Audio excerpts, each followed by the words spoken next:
طيب زي ما انت شايف كده تقريبا الرابط ده وصل لكل حد، يعني اي حد تقريبا بيشوف الفيديو ده فالرابط ده مش بعيد يكون جالك على الواتساب من كذا حد.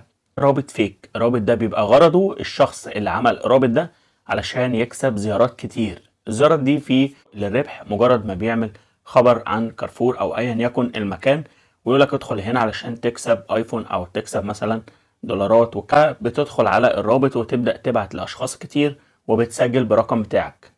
تمام. فالغرض هنا غرض مصلحة شخصية للشخص اللي عمل الرابط ده ان هو يكسب زيارات كتير. انت كواحد جالك الرابط وسجلت عليه انت مش مستفيد اي حاجة، بالعكس انت هتكتب رقمك زي اللي حصل دلوقتي هوريهولك. مجرد ما بتكتب الرقم بتشترك في خدمة، الخدمة دي لو انت ما لغيتهاش بيبدأ يخصم منك رصيد. ودلوقتي زي ما انت شايف دي تجربة، حد سجل وافتكر ان هو كسب ايفون. تمام.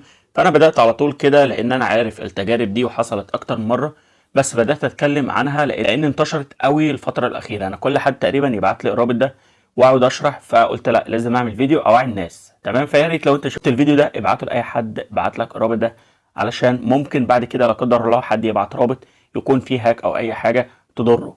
فانت ابعت للناس علشان بس الناس يبقى عندها توعيه. وغير التوعيه اكيد 100% الناس سجلت في الرابط ده. دلوقتي زي ما انت شايف الكلام ده لما اتبعت لي انا على طول تلقائي قلت له الكلام ده هبد، ولو دخلت الرقم بتاعك هيتخصم منك رصيد. قال لي بالفعل ان هو دخل الرقم. بدات اقول له حاول تلغي الخدمه دي.